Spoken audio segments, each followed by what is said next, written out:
ఒక మనిషి నశించిపోవడానికి ప్రధానంగా 3 కారణాలు ఉంటాయి. ఎంత తపస్సు చేసిన వాడైనా, ఎంత తేజోవంతుడైనా ఈ 3 దోషములు అంటుకోకుండా చూసుకోవాలి.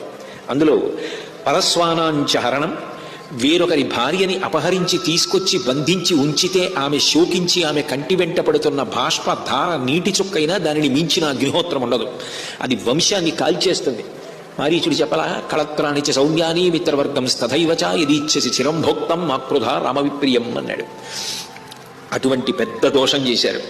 అట్లాగే పరస్వానాంచ హరణం, ఇతరుల యొక్క ధనాన్ని అపహరించడం. వద్దు వద్దు అని చెప్పిన అన్నగారు కుబేరుణ్ణి కొట్టడం, ఆయన పుష్ప విమానాన్ని అపహరించి తేవడం. లోకంలో ఎక్కడెక్కడ విలువైన ఉన్నాయో వాటినన్నింటినీ అపహరించి ఆ ద్రవ్యాన్ని తీసుకురావడం.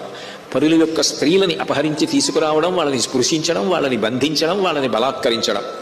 సుహృదామతిశంకాచ, సుహృత్ అంటే మన యందు చాలా మంచి మనసున్నవాడు, ప్రేమ కలిగినవాడు, మనం క్షేమంగా ఉండాలని కోరుకునేవాడు, మనం వృద్ధిలోకి రావాలన్న తాపత్రయం ఉన్నవాడు. అటువంటి వాడి మీద శంక పెట్టుకోవడం. వాడు నిజంగా నా మీద ప్రేమ ఉండే మాట్లాడుతున్నాడా, వాడు నా మీద ప్రేమ లేకుండా కపటంగా మాట్లాడుతున్నాడేమో అని అనుమానాన్ని పెంచుకోవడం ఒక వ్యక్తి నశించిపోవడానికి కారణం. ఈ 3 మీ నాన్నగారి యందు అన్వయం.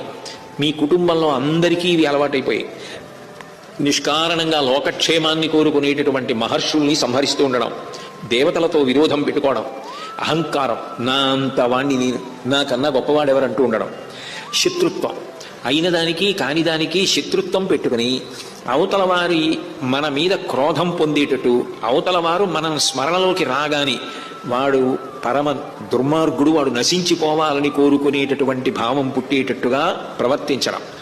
ప్రతి వారు కూడా మిత్రులు కారు, శత్రువులన్న భావనతో ప్రవర్తించి వాళ్ళు ఎప్పుడూ మన అభ్యున్నతిని కోరుకోవడానికి వీలు లేనంత దూరం చేసుకోవడం, కలిసి ఉండకుండా చేసుకోవడం.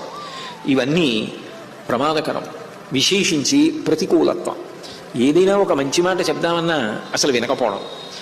ఇవన్నీ కలిపి ఒక వ్యక్తి నాశనానికి కారణమవుతాయి. కానీ ఒక వ్యక్తి అభ్యున్నతికి ఎట్లా కారణం